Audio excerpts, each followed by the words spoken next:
Welcome to Level Up, where you get the score on video games. There are some beat-em-up series of the late 80s and early 90s that are just truly memorable, from Double Dragon to Final Fight, and even today's subject, Streets of Rage, known as Bare Knuckle in Japan. The big difference between Streets of Rage and the other two I mentioned is that the others were designed as arcade games and eventually ported onto game consoles, causing two possible things. One, there would be a lot of differences that people would complain about, and two, the original games would eventually be lost, since they were far less accessible. Did Streets of Rage use this to their full advantage? We'll find out as I review Streets of Rage 2 for the Sega Genesis.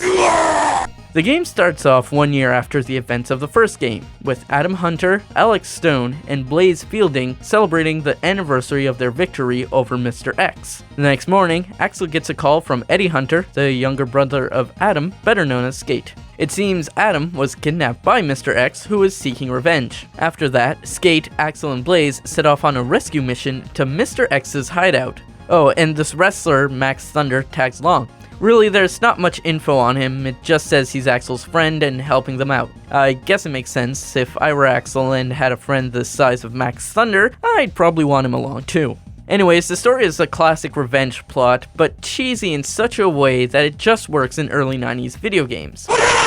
Once I said beat 'em up at the start of the review, you should have already had a basic idea of how this game would play. You walk around, punching enemies, and move on. The controls are pretty good, save for the jumping, which is really slow and seemed to have a delay. Don't worry, I don't remember any point where jumping became crucial. Other than that, the controls are pretty responsive, the characters move well in the directions you chose, and the heat detection is pretty accurate. You also have a button you can press to use a special attack. Although this will use up some of your life, it's pretty good at getting rid of enemies circling you. You also have a few other special moves you can do by pressing the right combinations, but don't worry if you don't know them, they are far from necessary. Using all your skill, you'll travel far and wide to recover Adam. Sure, you may start off on a Street of Rage, but eventually you'll be fighting in an amusement park of rage, a baseball stadium of rage, a boat of rage, a beach of rage, a factory of rage, and a office building of rage. Yeah, maybe the Bare Knuckle title was better after all. It also invites less comparison with Street Fighters. Speaking of the names, every enemy in this game is named. The main reason I bring this up is because a lot of the recolors, something I'll get in soon, are named after a theme.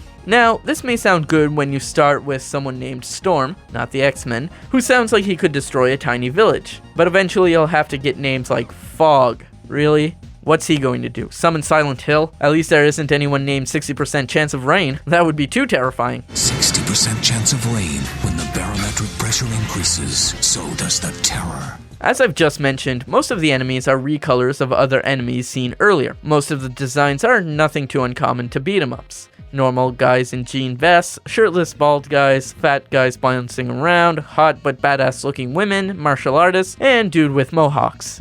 They are recolored, but sometimes not enough to make a difference. Also, why have them? They aren't stronger or any different, and you still beat up an illogical amount of the same person. Though this game is not devoid of any originality, most of the characters introduced as bosses are really unique and well designed. Also, this is one of those advantages of starting out on the console. No odd downgraded look. This game looks like what this game should look like.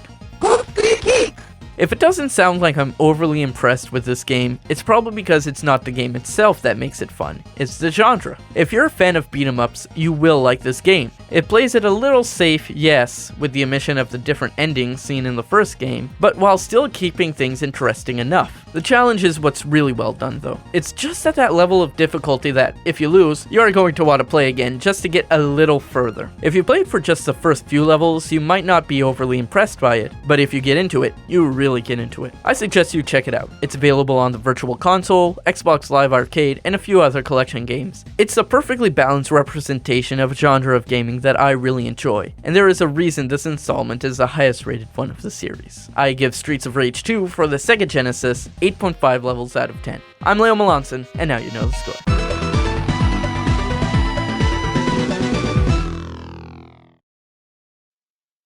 We can't go starting a panic, not during tourist season.